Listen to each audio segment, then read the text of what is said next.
കൊല്ലത്ത് ഞാൻ സീരിയൽ ഷൂട്ടാ. ഏത് സീരിയലിൻ്റെ ഷൂട്ടിങ്? പർദീസയിൽ. ഞാനും പർദീസയിലേക്ക് അങ്ങനെ ഹോട്ടലിലെത്തി. സെയിം ഹോട്ടലാണ്, നോക്കും ഒരേ റൂമിൽ രണ്ടാളും അവിടം വരെ എത്തി. എനിക്ക് അനുഭവത്തിലൊന്നും നേരിട്ട് അങ്ങനെ ഒരു പ്രശ്നങ്ങളൊന്നും എനിക്കിതുവരെ നേരിടേണ്ടി വന്നിട്ടില്ല. അത്രയും പ്രശ്നങ്ങളുള്ള ചില ആളുകളുണ്ടല്ലോ, വ്യക്തികൾ, അവരുടെ കൂടെ ഞാൻ അധികം പുറത്ത് അഭിനയിച്ചിട്ടില്ല. ഞാൻ കണ്ടപ്പോൾ ടൊവിനൊക്കെ അഭിനയിക്കുന്ന കണ്ടപ്പോൾ എനിക്ക് ഭയങ്കര അത്ഭുതം തോന്നിപ്പോയി. അടൂർ സാർ എന്നോട് പറഞ്ഞതുപോലത്തെ ഒരു നിർദ്ദേശമാണ് സിദ്ധാർത്ഥ് ശിവ ഇവനോട് പറഞ്ഞത്, സ്വിമ്മിങ് പഠിക്കണമെന്ന്. ചാടേണ്ടി വന്നു ഇവൻ കേട്ടോ, കൊച്ചു പോലും അല്ലേ. ആ സംഭവം 4-5 ആൾക്കാർ അവിടെ പിന്നെ സെക്യൂരിറ്റി ഉണ്ടെങ്കിലും എന്തെങ്കിലും കൈവിട്ട് പോയത് ടെൻഷനായിരുന്നു. പക്ഷെ ഞാനവന് ധൈര്യം കൊടുത്തു, അവൻ ചാടി. ഓരോരുത്തരും കുറേ ജോലി പറഞ്ഞിട്ടുണ്ട്, അത് ചെയ്താൽ മതി. എന്നോട് പിന്നെ പറയും ഇതുപോലെ നിങ്ങൾ പിന്നെ അടുത്ത ഇൻ്റർവ്യൂവിൽ ചോദിക്കും. ഞാൻ തമാശ പറഞ്ഞു കഴിഞ്ഞു, നീ ഒരു പ്രൊഡ്യൂസ് ചെയ്യാൻ നിൽക്കണമെന്ന് ചോദിക്കും എന്നോട്. എനിക്ക് പറഞ്ഞിട്ടുള്ള പണിയല്ല അതെന്ന് പറയും. ഒരിക്കലും മിസ്കനല്ല. ഞാനിപ്പോൾ നിങ്ങളെ ഒരുമിച്ച് ഓടി പോയി കഴിഞ്ഞാൽ എനിക്ക് ആണ് ചിലവാക്കണം എനിക്ക് ആഗ്രഹം, നിങ്ങളോട് ചിലവായിപ്പിക്കരുന്ന എൻ്റെ ആഗ്രഹം. ആയുർവേദ വിധി പ്രകാരം തയ്യാറാക്കിയ സന്തോഷ് ഹെയർ ടോൺ മുടികൊഴിച്ചിലും താരനും ഇല്ലാതാക്കി മുടി വളരാൻ ഫലപ്രദം. എല്ലാ പ്രമുഖ മരുന്ന് ഷോപ്പുകളിലും ലഭ്യമാണ്. ഒരു സന്തോഷ് ഫാർമസി ഉൽപ്പന്നം. കേശ സംരക്ഷണത്തിന് സന്തോഷ് ഹെയർ ടോൺ. അച്ഛനോടൊപ്പം സുധീഷ് അഭിനയിച്ചിട്ടുണ്ട്. അതേപോലെ മകൻ അഭിനയിച്ച സിനിമയിലും സുധീഷ് അഭിനയിച്ചു അല്ലേ? അതിനകത്ത് ഇളയമോനും അഭിനയിച്ചിട്ടുണ്ട്. നിങ്ങൾക്ക് എല്ലാം അറിയാല്ലേ, കുടുംബം മുഴുവൻ അഭിനയിച്ചിട്ടുള്ള സിനിമയാണ് ഇളയ മകൻ. അതിൽ അവൻ്റെ ഒരു പാട്ട് സീനിൽ ചെറിയൊരു അവിടെ ചെയ്തെന്നേ ഉള്ളൂ. പിന്നെ ഫ്ലാഷ് ബാക്ക് കട്ടിൽ അവൻ്റെ മോൻ്റെ ചെറുപ്പകാലമായിട്ട് ചെറിയൊരു സംഭവം അവൻ എടുത്ത് ഇർഷാദ് എടുത്തുകൊണ്ട് പോകുന്നൊരു സംഭവം. അത് എന്തായാലും ക്യാമറ ഫേസ് ചെയ്തു. ശരിയാ. ആ മോനെ എങ്ങനെ വിളിക്കുന്നത്? രുദ്രാക്ഷനെ. മൂത്താളാണ് രുദ്രാക്ഷ്. രുദ്രാക്ഷ് ഇപ്പം +2. രുദ്രാക്ഷ് ഇപ്പം +2 കഴിഞ്ഞു. രണ്ടാമത്തെ ആള് 4ാം ക്ലാസ്. മോന്റെ പേര് മാധവ്. 4ാം ക്ലാസ്സിൽ പഠിക്കും. മാധവൻ സിനിമയിൽ അഭിനയിക്കുക?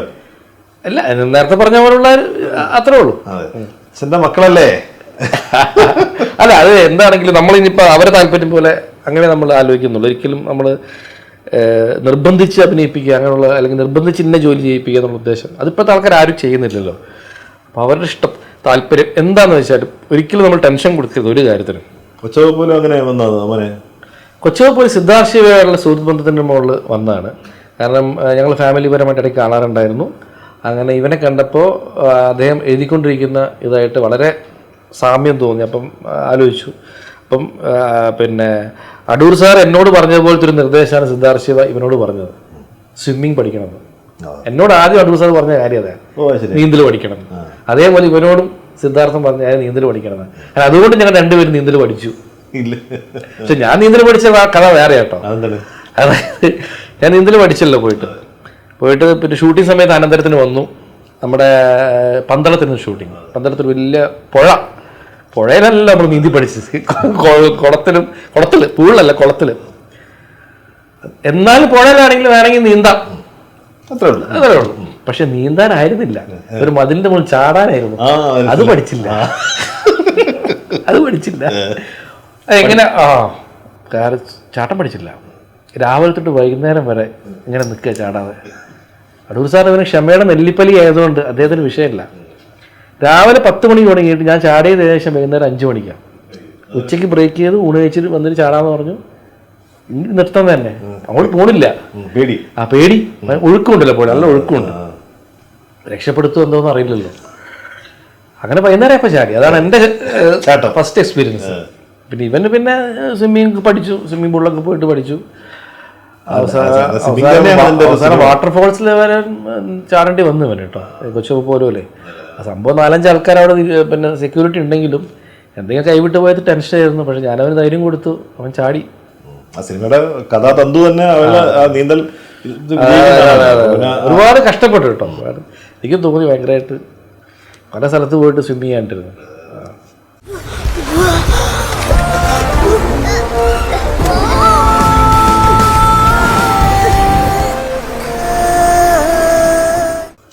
നന്നായി, കുറച്ച് കഷ്ടപ്പെടട്ടെ. അതെ, അച്ഛന്റെ വിഷമമൊക്കെ അറിയട്ടല്ലേ. അച്ഛൻ ഇങ്ങനെയൊക്കെ ആയിരുന്നു. സിനിമയിൽ അഭിനയിക്കുകയും ചെയ്തു. ഞാനല്ലേ? ഞാൻ അവന്റെ കൊച്ചനായിട്ട് അഭിനയിച്ചു. അതാണ് കുടുംബം മൊത്തം ഉണ്ടായിരുന്നു. അപ്പൊ അതൊക്കെ ഭാഗ്യമുണ്ട്. അച്ഛനോട് അഭിനയിക്കാൻ പറ്റി. ഇതിപ്പം മക്കളുടെ കൂടെ അഭിനയിക്കാൻ പറ്റി. സിദ്ധാർത്ഥ് ശിവന്റെ കാര്യം പറയാം. അതായത് എന്റെ അച്ഛൻ അവസാനമായിട്ട് അഭിനയിച്ച സിദ്ധാർത്ഥ് ശിവയുടെ ഐ എന്ന് പറഞ്ഞ പടത്തിലാണ്. മുസ്തഫയ്ക്ക് അവാർഡ് കിട്ടി. എന്റെ മകൻ ആദ്യമായിട്ട് അഭിനയിച്ചത് സിദ്ധാർത്ഥ ശിവന്റെ പടത്തിൽ. അങ്ങനെ ഒരു കണക്ഷൻ ഇങ്ങനെ. സിദ്ധാർത്ഥ് വളരെ സിദ്ധാർത്ഥ ശിവന്റെ പടത്തിൽ എനിക്ക് ആ സ്റ്റേറ്റ് അവാർഡ് കിട്ടിയത്. എന്നിവരും പിന്നെ ഭൂമിയിലെ മനോഹര സ്വപ്നം 2 പടം കൂടിയാണ്. ഇതും കൂടെ അതിനകത്തുണ്ട്, മികച്ച ക്യാരക്ടർ ആക്ടർ. അതെ. അപ്പം എനിക്കൊന്ന് സൗഹൃദങ്ങൾ പിന്നെ സിദ്ധാർത്ഥായിരിക്കും കുറച്ചും കൂടെ അടുപ്പം അല്ലേ? സിദ്ധാർത്ഥ പണ്ടേ ഉള്ളൊരു അടുപ്പം. കാരണം എന്താ വെച്ച് കഴിഞ്ഞാൽ പുള്ളി പറഞ്ഞ പോലെ പുള്ളിയുടെ അച്ഛൻ ശിവപ്രസാദ് സാറ് അദ്ദേഹത്തിന്റെ സിനിമയിൽ ഞാൻ പണ്ട് അഭിനയിച്ചിട്ടുണ്ട്. ഈ സ്നേഹതീരത്ത് കുഞ്ചാക്കോവന്റെ അന്നാ ശരിക്കും ഞാൻ പരിചയപ്പെടുന്നത്. പക്ഷെ അത് ഓർമ്മയില്ല, ചെറിയ കുട്ടിയായിരുന്നു, 10ാം ക്ലാസ് കൊണ്ട് പഠിക്കാം. അതിനുശേഷം സിനിമ നടനായിട്ട് വന്നല്ലോ സിദ്ധാർത്ഥ ശിവ. അതിനുശേഷം ഞങ്ങൾ ഒരുമിച്ച് അഭിനയിച്ചു സഹസ്രം എന്ന് പറഞ്ഞ സിനിമയിൽ. അപ്പോൾ കൂടുതൽ അടുത്തു. കാരണം കുറേ ഈ നാടകം അങ്ങനെ ഒരു എന്താ കിട്ടാൻ വലിയ ബുദ്ധിമുട്ട്. സിനിമക്കാരല്ലാത്തൊരു അടുപ്പം കിട്ടാനുണ്ട് നാടകമായിട്ട് ബന്ധപ്പെട്ട്. അതെ. അങ്ങനെ പെട്ടെന്ന് അങ്ങനെയുള്ള ആൾക്കാരായിട്ട് പെട്ടെന്ന് കാണാൻ സിനിമയിൽ ബുദ്ധിമുട്ടാണ്. അങ്ങനെ കിട്ടിയപ്പോൾ ഞങ്ങൾ വളരെ ക്ലോസ് ആയി. അങ്ങനെയാണ് സിദ്ധാർത്ഥൻ്റെ പടങ്ങളിലുള്ള സിദ്ധാർത്ഥ ആദ്യത്തെ പടം തന്നെ ഷൂട്ട് ചെയ്യുമ്പം പിന്നെ ഞാൻ അമേരിക്കൻ ട്രിപ്പിന് പോയതായിരുന്നു. നീ പോവാ ട്രിപ്പിന് പോകണം, നിന്റെ റോൾ ഉണ്ടല്ലോ എന്ന് പറഞ്ഞത്. ഞാൻ പറഞ്ഞു അയ്യോ ഞാൻ ഷൂട്ട് ചെയ്യാൻ തുടങ്ങാൻ നീ എന്ത് ചെയ്യുന്നത്, എനിക്ക് പോയേ പറ്റുള്ളൂ. ഞാനിങ്ങനെ ഞാൻ തിരിച്ച് വന്ന് ഞാൻ വിളിച്ചപ്പോൾ പറഞ്ഞു ഷൂട്ടിങ്ങെല്ലാം കഴിഞ്ഞു പക്ഷെ നിന്റെ സീൻ ഞാൻ മാറ്റി വെച്ചിട്ടെന്ന് പറഞ്ഞു. 1 ദിവസം 2 ദിവസത്തെ വർക്ക്, അത് മാത്രം വേറെ ദിവസം എടുത്തത്. ബിജു മേനോനായിട്ട് നല്ല സൗഹൃദമാണ്. ബിജു മേനോൻ ബിജു പിന്നെ പണ്ട് ഞങ്ങൾ ഒരുമിച്ച് ഫോണൊന്നും എടുക്കത്തില്ല, അത്യാവശ്യം വേണമെങ്കിൽ എടുക്കുള്ളൂ. അല്ല, ബിജു ഈ പറഞ്ഞ പോലെ നല്ല ക്ലോസ് ആയിട്ടുള്ള ദിവസം വിളികളൊന്നുമില്ലല്ലോ നിങ്ങൾ തമ്മില്? അല്ലല്ല, അങ്ങനെ വിളിയൊന്നുമില്ല. കാരണം ഈ തുടക്കകാലത്തെ ഉള്ള ബന്ധമാണല്ലോ, അതുകൊണ്ടാണ്. ബിജു സീരിയലിൽ വന്ന സമയത്ത് ഞങ്ങൾ ഒരുമിച്ചൊരു സീരിയലിൽ അഭിനയിച്ചിട്ടുണ്ടായിരുന്നു. ഈ പരദേശിയിലേക്കുള്ള അന്നാണ്. അതെ.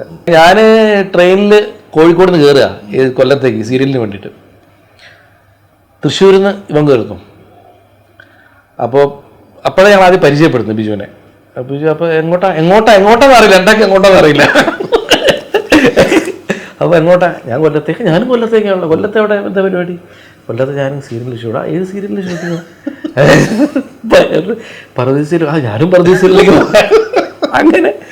അങ്ങനെ ഒരുമിച്ച് പോയി. ശരി, അവിടെ എത്തി. അപ്പോൾ ഏത് ഹോട്ടലിലാണ്? അപ്പോൾ സെയിം ഹോട്ടലിലെത്തി. സെയിം ഹോട്ടലാണ്. നോക്കും ഒരേ റൂമിൽ 2 ആളും. അവിടെ വരെ എത്തി. 2 റൂമല്ല, ഒരേ റൂം. മനസ്സിലായില്ലേ? ഒരു ബന്ധമില്ലാതെ തൃശ്ശൂരിൽ നിന്നും കോഴിക്കോട് നിന്നും കയറിയിട്ട് അന്ന് രാത്രി താമസിക്കുന്ന ഒറ്റ റൂമിൽ. ആ ബന്ധം ഇപ്പോഴും നിലനിൽക്കുന്ന ഒരു ബന്ധമാണ്. പല കാര്യങ്ങളും തുറന്നു പറയുകയും ജീവിതത്തിലെ പല വഴിത്തിരിവുകളിലൂടെ അങ്ങോട്ടും ഇങ്ങോട്ടും സഹായിക്കുകയും ചെയ്ത ഒരു ബന്ധമുണ്ട് ഞങ്ങൾ തമ്മിൽ. അപ്പം ആരോടും നമ്മൾ പിണക്കവും കാര്യങ്ങളൊന്നുമില്ല. കാരണം ഈ ചാക്കോച്ചനായിട്ട് നല്ല ബന്ധമുണ്ട്. പിന്നെ നമ്മുടെ ഒരുപാട് പഴയ ആൾക്കാരുണ്ട്. യദു കൃഷ്ണൻ, കൃഷ്ണപ്രസാദ്, അവരൊക്കെ ഉണ്ട്. മഹേഷ് അവരൊക്കെ എപ്പോഴും കണക്ഷൻ. മഹേഷിനെ വല്ലപ്പോഴും വിളിക്കാറുണ്ട്. യദു ഇടയ്ക്ക് വിളിക്കാം. നമുക്ക് എപ്പോഴും അങ്ങോട്ടും ഇങ്ങോട്ടും വിളിക്കാൻ പറ്റിയ ആൾക്കാരാണ് അവർ. യദുവും കൃഷ്ണപ്രസാദ് അങ്ങനെ എല്ലാവരും ഉണ്ട്, കുഴപ്പമൊന്നുമില്ല. പിന്നെ ചില ആൾക്കാർ മാത്രമായിട്ട് നമ്മൾ കൂടുതൽ ക്ലോസ് ആവും, അത്രേ ഉള്ളൂ. നമ്മുടെ ഇന്നത്തെ പഴയ തലമുറ, ഇന്നത്തെ ന്യൂജൻ തലമുറ ഒരുപാട് പഴി കേൾക്കുന്ന ഒരു തലമുറയാണ്. മിടുക്കന്മാരായ ആൾക്കാരുണ്ട്, പക്ഷേ അതിനകത്തുള്ള കുറച്ച് കുഴപ്പമുള്ള ആൾക്കാരുണ്ട്. പക്ഷേ അവരോടൊപ്പവും സുധീഷ് എന്ന് പറയുന്ന ഒരു നടൻ കംഫർട്ട് സോണിൽ തന്നെയാണ് അല്ലേ? അപ്പം ഇന്നത്തെ തലമുറ ഈ പറയുന്ന പോലെ കുഴപ്പക്കാരാണോ? എൻ്റെ അനുഭവത്തിൽ ഇങ്ങനെ ഉണ്ടായിട്ടില്ല. നമ്മളീ പറയുന്ന കേട്ടോ മാത്രമേ എനിക്ക് തോന്നിയിട്ടുള്ളൂ. എനിക്ക് അനുഭവത്തിലൊന്നും നേരിട്ട് അങ്ങനെ ഒരു പ്രശ്നങ്ങളൊന്നും എനിക്കിതുവരെ നേരിടേണ്ടി വന്നിട്ടില്ല. ഞാൻ അറിഞ്ഞുകൊണ്ട് കേട്ടോ, അറിയാതെ സംഭവം, അതിപ്പം പണ്ടും സംഭവിക്കും, എപ്പോഴും സംഭവിക്കും, അത് നമുക്ക് അറിഞ്ഞൂടാ. അങ്ങനെ ഒരു എനിക്ക് തോന്നി. നമ്മൾ കൂടുതൽ വാർത്തകൾ കേൾക്കുന്നതേ എനിക്കുള്ളൂ, അറിഞ്ഞിട്ടുള്ളൂ. പിന്നെ അത്രയും പ്രശ്നങ്ങളുള്ള ചില ആളുകളുണ്ടല്ലോ, വ്യക്തികൾ, അവരുടെ കൂടെ ഞാൻ അധികം പടത്തിൽ അഭിനയിച്ചിട്ടില്ല. അതുകൊണ്ട് ചിലപ്പം അനുഭവം ഇല്ലാഞ്ഞിട്ടായിരിക്കും.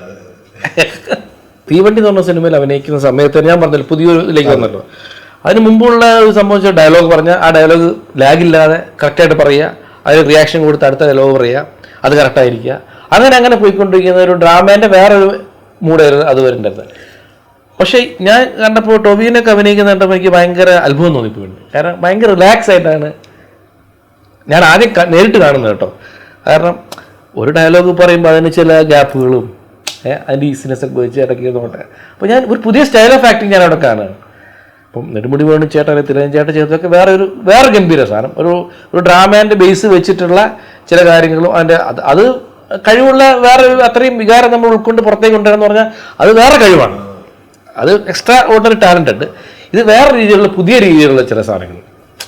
അപ്പോൾ അതും നമ്മൾ ഉൾക്കൊള്ളണം. അതും നമ്മൾ അടുത്ത പടത്തിൽ അഭിനയിക്കാൻ പോകുമ്പോൾ നമ്മളത് മനസ്സിൽ വെക്കണം. ഇങ്ങനെയുള്ളത് ഈ ഒരു മീറ്ററാണ് പലപ്പോഴും പുതിയ രീതി എന്നൊക്കെയുള്ള സംഭവങ്ങൾ. കാരണം ഡയലോഗ് പഠിച്ച് അത് വ്യക്തമായി കൃത്യമായി പറയുക മാത്രമല്ല, അത് നമ്മൾ ഉൾക്കൊണ്ടിട്ട് നമ്മുടേതായ രീതിയിൽ സമയമൊക്കെ എടുത്തിട്ട് നമുക്ക് വേണമെങ്കിൽ ചെയ്യാം എന്നുള്ള, അങ്ങനെയാണ് ഈ പുതിയ തലമുറയുള്ള നിങ്ങൾ ഈ പറഞ്ഞ പോലെ ചെയ്യുന്ന പല ആൾക്കാർ ആക്ടിങ് സ്റ്റൈൽ ഡിഫറെൻ്റ് ആണ്. തുടക്കാലത്ത് എന്ന് തന്നെ ഒരു നായക തുല്യമായ വേഷങ്ങൾ ഈ പറഞ്ഞ പോലെ ചെപ്പടി വിദ്യയിലൊക്കെ അങ്ങനെയുള്ള ആധാരം ഈ പറഞ്ഞ പോലെയൊക്കെ ചെയ്താണ്. പക്ഷെ പിന്നീട് ഈ പറഞ്ഞ നായക കഥാപാത്രങ്ങൾ വന്നിട്ടില്ല. അത് എനിക്ക് അന്നൊന്നും അതിനെപ്പറ്റി യാതൊരു വിഷമം ഉണ്ടായിരുന്നില്ല. കാരണം നമ്മളെ കണ്ണൊക്കെ അഭിനയിക്കുക എന്നുള്ളൊരു സംഭവം മാത്രമേ. ഇപ്പോൾ ജഗതിചേട്ടൻ്റെ കാര്യം പറഞ്ഞ പോലെ ജഗതിചേട്ടൻ്റെ ഒരു അഭിനയിക്കാമെന്ന് മാത്രമല്ല ആഗ്രഹമുള്ളൂ. എന്ത് ചെയ്താലും അപ്പോൾ ആ ജഗതിചേട്ടൻ്റെ കഴിവുണ്ടെന്നല്ല ഞാൻ പറയുന്നത്, പക്ഷേ ആ ഒരു ആറ്റിറ്റ്യൂഡ്. കാരണം നമുക്ക് എന്താണെങ്കിലും ഏതാണെങ്കിലും കിട്ടിയ വേഷം വൃത്തിയായിട്ട് ചെയ്യുക എന്നുള്ള സംഭവം മാത്രമേ ഉള്ളൂ. ഇപ്പോൾ നാളെ ഒരു സൂപ്പർ സ്റ്റാർ ആവണം, ഹീറോ ആയിട്ട് നിലനിൽക്കണം, അല്ലെങ്കിൽ നാളെ എനിക്ക് ഇത്ര കാശായിരിക്കണം വേണ്ടത് ഹീറോ ആയിട്ട്, ഇത് ഞാനത് അടുത്ത പടത്ത് ഇത്ര കൂട്ടണം ഹീറോ ആയിട്ട്, അങ്ങനെയുള്ള ചിന്താഗതി അങ്ങനെയുള്ള കാര്യങ്ങളൊന്നും അറിയില്ല അതിനെ പറ്റിയിട്ടൊന്നും. അത് ഇല്ല എന്നുള്ളതിൽ അറിയില്ല. അപ്പോൾ അത് അഭിനയിച്ച് പോവുക, ഒരു സപ്പോർട്ടിങ് ക്യാരക്ടറായിട്ട് ചെയ്യുക എന്നുള്ള, അതിലും ചെറിയ വേഷം ചെയ്യരുന്നുള്ളൊരു ആഗ്രഹമുണ്ട്. സപ്പോർട്ടിങ് രണ്ടാമത്തെ ഒരു അങ്ങനെയൊക്കെ ഇരുന്ന് അന്നത്തെ ആഗ്രഹങ്ങളുണ്ടായിരുന്നു. കാരണം ഈ മമ്മൂക്ക, ലാലേട്ടൻ അന്ന് വളരെ അധികം സ്റ്റാറുകളില്ലല്ലോ. ജയറാമേട്ടനൊക്കെ ഒന്ന് വന്ന് അപ്പം കുറച്ച് ആൾക്കാരുണ്ട്. അപ്പോൾ അവരുടെ സപ്പോർട്ടിങ് ആയിട്ട് കൂടെ നിൽക്കുക, സെക്കൻഡായിട്ട് നിൽക്കുക എന്നുള്ള, അവരുടെ ലെവലിലേക്ക് എത്തുക എന്നുള്ള ചിന്ത ഉണ്ടായിരുന്നില്ല. ആഗ്രഹിച്ചിട്ട് അതിനുവേണ്ടി ശ്രമിച്ചാൽ ചിലപ്പം നടക്കുമായിരുന്നിരിക്കാം എന്ന് തോന്നിയിട്ടുണ്ട് പിന്നീട്. ഇപ്പോഴത്തെ അവസ്ഥയിൽ കുറച്ചുകൂടി എളുപ്പമാണത്. കാരണം ഇപ്പം നേരത്തെ അങ്ങനെ ഒരു ഇതൊന്നുമില്ല. ഇപ്പം ഇന്ദ്രൻ സേട്ടനൊക്കെ തന്നെ ലേറ്റ് ആയിട്ട് ശേഷമാണ് നായകൻ അദ്ദേഹത്തിന്റെ രീതിയിൽ അദ്ദേഹത്തിന്റെ നായകവേഷം ചെയ്തത്. അപ്പം അങ്ങനെയുള്ള സംഭവങ്ങൾ ചെയ്യാവുന്നതാണ് തീർച്ചയായിട്ടും. അത് അതിന് ശ്രമം അങ്ങനെ പല ആൾക്കാരും വിളിക്കുന്നുണ്ട് കേട്ടോ, ഒരുപാട് നല്ല കഥകളുമായിട്ട് പല ആൾക്കാർ. പക്ഷേ അവർക്ക് മുന്നോട്ട് പോകാൻ പറ്റുന്നില്ല. കാരണം ഈ പ്രൊഡക്ഷൻ സൈഡും കാര്യങ്ങളൊക്കെ ഒത്തുവരും. നല്ല കഥകളുമുണ്ട്, നല്ല കഥകളും നല്ല കഥാപാത്രവുമായിട്ട് പ്രധാനപ്പെട്ട നല്ല സിനിമകളുണ്ട് അതിൽ. അവർക്ക് ഇങ്ങോട്ട് വിളിച്ചത്. അപ്പം ഞാൻ ഇനിയിപ്പോൾ അങ്ങോട്ട് ആദ്യം ചോദിക്കും, പ്രൊഡ്യൂസർ ഉണ്ടോ? വെറുതെ വന്ന് കഥ പറഞ്ഞ് പോയിട്ട് എന്താ കാര്യം, പ്രൊഡ്യൂസർ വേണ്ടേ? അപ്പോൾ ആ പ്രൊഡ്യൂസർ നമുക്ക് അങ്ങനെ പറഞ്ഞ കാര്യമില്ല. ആദ്യം പറയും ഞാനാണ് ചെയ്യുന്നത്. അപ്പം അങ്ങനെ പറയുമ്പോൾ പ്രൊഡ്യൂസർമാർക്ക് പൊതുവെ എത്രയാണെങ്കിലും ചെറിയ പൈസ ചിലവാക്കുകയാണെങ്കിൽ പോലും അവരവരുടെ ബിസിനസ് നോക്കും. അപ്പോൾ അതുകൊണ്ട് അവർ ചിലപ്പോൾ തയ്യാറാവില്ല, അതാ കാര്യം. പിന്നെ നമ്മൾ തന്നെ ഉണ്ടാക്കിയെടുത്ത് പ്രൊഡ്യൂസറെ പണ്ടത്തെ പോലെ വളച്ചുകൊണ്ടിരേണ്ടി വരും. വളയ്ക്കാന്നുള്ളത് തന്നെ അറിയില്ല, പിന്നെ പ്രൊഡ്യൂസർമാരെ വളയ്ക്കുന്നത്. പെൺകുട്ടിനെ വളയ്ക്കുന്നത് തന്നെ ഇത്തിരി ബുദ്ധിമുട്ടാണ്, പിന്നെ പ്രൊഡ്യൂസർമാരെ വളയ്ക്കുന്നത്. അല്ല, ഈ സ്വന്തമായിട്ട് പ്രൊഡ്യൂസ് ചെയ്യാം, സ്വന്തമായിട്ട് പ്രൊഡ്യൂസ് ചെയ്യാം, നിർമ്മിക്കാം. അത് ഉള്ള കാശ് വേണം പോകണോ ഉണ്ടാക്കിയെടുത്ത് കഷ്ടപ്പെട്ടിട്ട്. അങ്ങനെ പറയുന്നത് അപ്പം നിർമ്മാതാക്കളെല്ലാം അങ്ങനെ പോയിക്കൊണ്ടിരുന്ന ആൾക്കാരല്ല. അല്ല, അത് നിർമ്മാതാക്കൾ അവർക്ക് അതാണ്. ഓരോരുത്തരും കുറേ ജോലി പറഞ്ഞിട്ടുണ്ട്, അത് ചെയ്താൽ മതി. എന്നോട് പിന്നെ പറയും ഇതുപോലെ നിങ്ങൾ പിന്നെ അടുത്ത ഇന്റർവ്യൂവിൽ ചോദിക്കും, ഞാനെ തമാശ പറഞ്ഞു നീ ഒരു പ്രൊഡ്യൂസ് ചെയ്യാൻ നിൽക്കണോ ചോദിക്കും എന്നോട്. എനിക്ക് പറഞ്ഞിട്ടുള്ള പണിയല്ല അതെന്ന് പറയും. അതേപോലെ ബിസിനസ് എനിക്ക് പറ്റൂല എന്ന് പറഞ്ഞ പോലെയാണ്. എല്ലാവരും ചോദിക്കും സിനിമ അല്ലാതെ വേറെന്താ ബിസിനസ്. ഞാൻ പറഞ്ഞു ബിസിനസ് നമ്മൾ പറഞ്ഞിട്ടുള്ള പണിയല്ല. അതുകൊണ്ട് ബിസിനസ്സിലേക്ക് പൈസ ഇറക്കിയാൽ ഉള്ള കാശ് കൊണ്ട് പോകാനേ സാധ്യതയുള്ളൂ. കാരണം നല്ല ഹൃദയം, അത്ര നല്ല ഹൃദയം പാടില്ല ബിസിനസ്സിന്. കുറച്ചൊരു ഇത് വേണം, ബിസിനസ് മെന്റാലിറ്റി വേണം. തീരെ പിന്നെ ഇപ്പൊ എനിക്ക് കുറച്ചുണ്ടായത്. ഒന്ന് രണ്ട് സിനിമകൾ ഡബ് ചെയ്തിരുന്നു. അതിലൊന്ന് ശശികുമാറിന് വേണ്ടി ഡബ് ചെയ്തിരുന്നു, മാസ്റ്റേഴ്സ് എന്ന് പറഞ്ഞിട്ട് പടം. അത് അവര് വിളിക്കുകയായിരുന്നു. അപ്പം അതല്ലേ, അപ്പം അതെ, പുള്ളി വിളിച്ചു ഇങ്ങനെ സംഭവമാണ്. ഞാൻ പറഞ്ഞു എനിക്ക് ശശികുമാർ സാറിൻ്റെ ഒക്കെ ഡബിങ് ഇങ്ങനെ ഞാൻ എൻ്റെ വോയിസൊക്കെ ശരിയാവുക വന്നിട്ട് നോക്കാമെന്ന് പറഞ്ഞു. അങ്ങനെ വന്നിട്ട് ഒരു സീൻ ചെയ്തു. ഒരു സീൻ ചെയ്തപ്പോൾ തന്നെ അവർ ഹാപ്പിയായി, ഫിക്സ് ചെയ്തു. അങ്ങനെയാണ് അതിലേക്ക് കിടക്കുന്നത്. അത് നമുക്ക് അറിയാവുന്ന പണിയായതുകൊണ്ട് പക്ഷേ എളുപ്പമായിരുന്നു അവർക്ക്. അറിയാവുന്ന പണിയാണെങ്കിൽ കൂടെ അത് ഭയങ്കര ഡെപ്തുള്ള കഥാപാത്രമല്ല. അപ്പം നമ്മൾ മൊത്തത്തിലൊന്ന് മാറ്റി പിടിച്ച് ചെയ്യേണ്ട, നമ്മൾ അന്ന് സ്ഥിരം ഞാൻ ചെയ്യുന്ന പോലത്തെ ഒരു രീതി അല്ലായിരുന്നു അത്. അപ്പോൾ എന്നെ സംബന്ധിച്ചോളം ത്രില്ലിംഗ് ആയിരുന്നു, പക്ഷെ ഒത്തിരി ബുദ്ധിമുട്ടും കൂടിയായിരുന്നു അത്. ആ ഒരു അയ്യടാ ഒരപ്പീലിനും പോന്നില്ല, തൽക്കാലം വക്കീല് വീട്ടിൽ പോ. അടുത്ത മഴയ്ക്ക് മുമ്പ് ഞാനും പോട്ടെ. കീ ഇങ്ങതാ യാക്കൂബേ, പോയിട്ട് പണിയുള്ളതാ. നമ്മൾ തമ്മിൽ എന്തെങ്കിലും പ്രശ്നം ഉണ്ടെങ്കിൽ അത് തീർക്കേണ്ട സ്ഥലം ഇതല്ല. പിന്നെന്താ അതിനകത്ത് കൂടുതൽ ശ്രദ്ധ വെക്കാറ്? ഡബിങ്ങിലോ? ഡബിങ്ങിന് അങ്ങനെ താല്പര്യമില്ല. ചെയ്യാനുള്ള കാരണം അത് ഞാൻ എന്റെ പോയി ഡബ് ചെയ്താണ്. എന്റെ പോയി ഡബ് ചെയ്ത് കഴിഞ്ഞ് ഡബിങ് ഞാൻ പോവാ ചിത്രാജിന് പോകുമ്പോഴാണ് പത്മകുമാർ അസോസിയേറ്റ് ഒരു മിനിറ്റ് വെയിറ്റ് ചെയ്ത് ഞാനിന്ന് രഞ്ജേട്ടനെ വിളിക്കേണ്ടതെന്ന് പറഞ്ഞിട്ട് രഞ്ജേട്ടനെ പോയി വിളിച്ചിട്ട് വന്ന് സംസാരിച്ച് നാളെ ഒന്നുകൂടെ നിൽക്കേണ്ടി വരും, ഇതും കൂടി ചെയ്യണം എന്ന് പറഞ്ഞിട്ടുണ്ട്. അപ്പോഴാണ് പറയുന്നത് എന്നോട് അത് ചെയ്യണമെന്ന്. 6-ാം വയസ്സ് വരെ സംസാരിക്കാതിരുന്ന കുട്ടിയായിരുന്നു ബാലാമണി. ഒരു ദിവസം ഒരു ദിവ്യൻ വീട്ടിൽ വന്ന് കുറച്ച് ഭസ്മം തന്നു. പുളുക്കഥയാണോന്ന് അറിയില്ല, അങ്ങനെ ഒരു ചരിത്രമുണ്ട്. ആ പയ്യൻ എക്സ്ട്രാ പൈസ ഒന്നും കിട്ടിയില്ല. അതായത് കൂടെ അങ്ങ് പോയി, എന്റെ ഡബിങ്ങിന് കൂടെ അങ്ങ് മിക്സ് ആയി പോയത്, അറിഞ്ഞില്ല. ശമ്പളം ചോദിച്ചു വാങ്ങിക്കല്ലേ? ആ നമ്മൾ ഫിക്സ് ചെയ്യും, ചോദിച്ചു വാങ്ങിയത് പറഞ്ഞാൽ ഫിക്സ് ചെയ്യും. ഫിക്സ് ചെയ്തിട്ട് ആ ഫിക്സ് ചെയ്ത എമൗണ്ട് കിട്ടിയിട്ടില്ലെങ്കിൽ വലിയ വിഷമായിരിക്കും. പൊതുവെ പിന്നെ ഒരു പിശുക്കൻ എന്ന് പറയുന്ന ഒരു മേൽച്ചാർത്തുണ്ട് അതിനകത്ത്. എനിക്കോ? ഇല്ല, ഞാൻ പിശുക്കനല്ല. എന്നോട് പലരും പറഞ്ഞിട്ടുണ്ട് പിശുക്കനാണ്. ആര് പറഞ്ഞു? അത് പറയുന്നില്ല. ഒരിക്കലും പിശുക്കനല്ല. ഞാനിപ്പോ നിങ്ങളെ ഒരുമിച്ച് ഓടി പോയി കഴിഞ്ഞാൽ എനിക്ക് ആണ് ചെലവാക്കണം എനിക്ക് ആഗ്രഹം, നിങ്ങളോട് ചെലവഴിപ്പിക്കണം എന്റെ ആഗ്രഹം. സിനിമ നിർമ്മാതാന്റെ കാര്യമില്ല കേട്ടോ പറയുന്നത്, പ്രൊഡ്യൂസറെ കൂടെ പോയി കഴിഞ്ഞാൽ അയാളെ നോക്കണം, അതല്ല ഉദ്ദേശിക്കുന്നത്. അതായത് നമ്മൾ ഫ്രണ്ട്ഷിപ്പിന്റെ പേരിൽ നമുക്കൊരു 10 രൂപ പോലും വേറെ അങ്ങനത്തെ ഒരു ചിന്താഗതിക്കാരനാണ്. ഇത്രയും സജീവമാകുമ്പോഴും നമുക്ക് ചില ആഗ്രഹങ്ങളുണ്ടാവും. അതിപ്പം നായകൻ വേഷം ചെയ്യണമെന്നുള്ളതല്ല, ഇന്ന സംവിധായകരുടെ സിനിമ ചെയ്യണം, ഇന്ന നായകനോടൊപ്പം അഭിനയിക്കണം, അങ്ങനെയൊക്കെ എന്തെങ്കിലും ആഗ്രഹങ്ങളോ ഇതൊക്കെ എല്ലാവർക്കും സ്വാഭാവികമായിട്ടുണ്ടാവും. സ്വാഭാവികമായിട്ടുണ്ടല്ലോ, അത് എത്ര ആയാലും മതിയാവില്ലല്ലോ. കമലഹാസൻ സാറിന് കൂടെ അഭിനയിക്കണമെന്നോ അല്ലെങ്കിൽ രചന പറയാം. ഇപ്പം നമുക്ക് കാലമായിട്ട് നമ്മൾ അഭിനയിച്ചു, എന്നാലും കൊതി തീർന്നിട്ടില്ല, ഇപ്പോഴും ആഗ്രഹമുണ്ട് അഭിനയിക്കാനായിട്ട്. അല്ല പറയാം, അങ്ങനെ എല്ലാവരും കൂടി പുതിയ തലമുറ വളർന്നു വരുന്ന ആൾക്കാർ കൂടി ഒക്കെ തന്നെ അഭിനയിക്കണം, എല്ലാവരും കൂടി അങ്ങനെ ആഗ്രഹമുള്ള ആളാണ്. എന്നാൽ നായകന്മാർ മാത്രമല്ല ബാക്കിയുള്ള അങ്ങനെ ആക്ടിങ്ങിന് അങ്ങനെ ഇല്ല. പക്ഷേ ഇവരുടെ കൂടെ അഭിനയിക്കുമ്പോൾ കുറച്ചും കൂടെ നല്ല റോളുകൾ ചെയ്യാൻ പറ്റുന്ന ഇവരുടെ കൂടെ, അതാണ് ആഗ്രഹം. കുടുംബം ധന്യ, ധന്യ, 2 മക്കള്, രുദ്രാക്ഷ്, മാധവ്, അമ്മ വീട്ടിലുണ്ട്. അതെ. അപ്പോൾ പിന്നെ വൈഫിന് ഡ്രോയിങ് ടീച്ചറാണ്, അറിയാം. പിന്നെ സിനിമ കണ്ടിട്ട് നല്ല വിമർശകയാണ്. അതെ, കൊടും വിമർശകയാണ്. അവിടെ ചോദിക്കാറില്ല, നിർബന്ധിക്കാറില്ല എന്റെ സിനിമ കാണാൻ. അതുകൊണ്ടായിരിക്കും 28 നമ്മൾ ആദ്യം പോയി കണ്ടു 2018. അപ്പൊ നമ്മൾ ഓക്കെ അത്രേ ഉള്ളൂ. അല്ലാതെ ചില സിനിമകളൊക്കെ ഞാൻ കാണിക്കുകയില്ല, ചില സംഭവങ്ങളൊന്നും.